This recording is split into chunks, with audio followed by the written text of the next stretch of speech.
So that brings us to the very interesting part of this whole discussion, rapid fire round. Brandon, are you ready? I'm ready. I'm as ready as I'm going to be. Let's see. Let's see.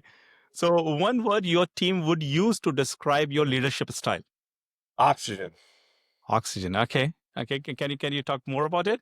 Well, I mean, I think the kind of the culture and the mentality and these sort of things is really important. And so I always talk about trying to bring oxygen to things. So I know at least several of them would say oxygen. And that's a great way to put it.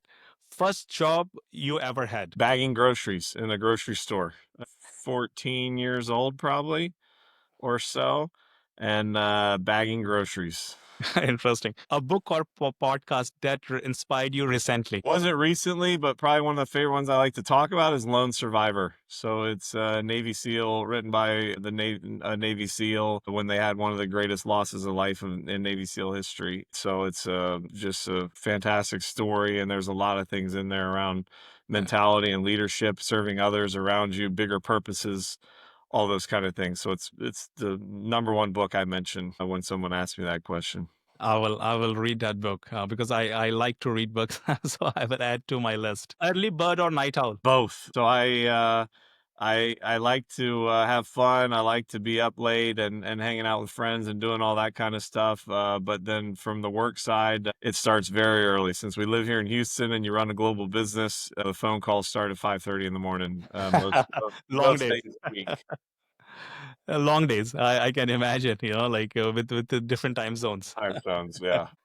One habit that's been a game changer for your career. I would say optimism. I'm always a glass half full. So trying to figure out the positives in any situation, hold on to those, the things I can't control, I let go of. And so I think being pragmatically optimistic, I think is a good thing of always trying to find the good in people and situations and challenges and anything is find the positives I think so, and also the positivity manifests itself.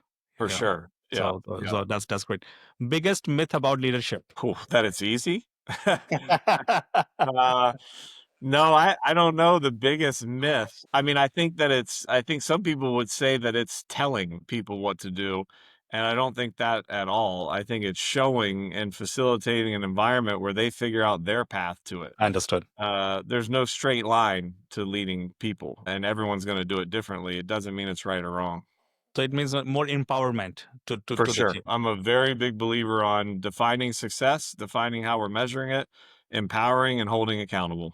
That makes sense. One thing you do daily to stay grounded. Exercise. So I try and exercise a lot. It allows my brain kind of a relief to dump out anything going on and start over a little bit.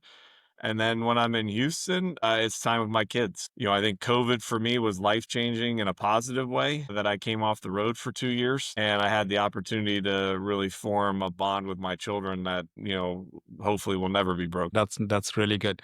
Favorite way to celebrate your win? With the team. So anything, whatever that looks like, whether that's just out to dinner, whether it's to have a drink, whether it's to do some sort of team building activity, whatever it is, we play the ultimate team sport in ABB, and no one can invent it, sell it, service it, build it, engineer it, invoice it, whatever. We play the ultimate team sport, and so I Yes. think recognizing the team and shining the light on others most rewarding part of my job. I think so. It is also important because in every win, there's so many people are involved. Sometimes they are not visible. So it's Yeah. good to give credit to them as Yeah. well. You It's know. how you supply oxygen. So Yes, back to my I think earlier I point. think that that's good thing I've learned about this oxygen, like as a part of a leadership style. I've heard many other things, but I will keep in mind oxygen next time. Let me talk about losses. How do you handle big loss? Yeah, look, you have to learn from it. You have to take your time to process it, and whether that's on the personal side or professional side. I mean, I've gone through a lot of different challenges, whether it's direct family, indirect family, friends, colleagues, etc., or whether it's losing an order, losing a contract, losing a customer, all these kind of things. And I think first thing you have to do is accept it, process it, learn from it, and move along because you can't change what happened a minute ago. It You does you cannot no stuck. good to let it sit in your head.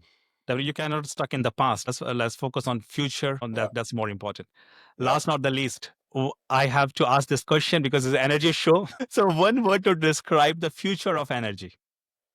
I was just asked this at CERAWeek, and I think my answer was flexible. And yeah, flexible because I think it's going to be really important that we have all these different energy sources, so that we have the ability to navigate the climate, the energy expansion, the needs of people to develop. And so we've got to have an energy landscape that can adapt or is flexible. And that's great. So, with that, you have passed with the flying colors, I could say that. I don't know about that, but we completed the time, I guess. No, no, I think it went really, really good.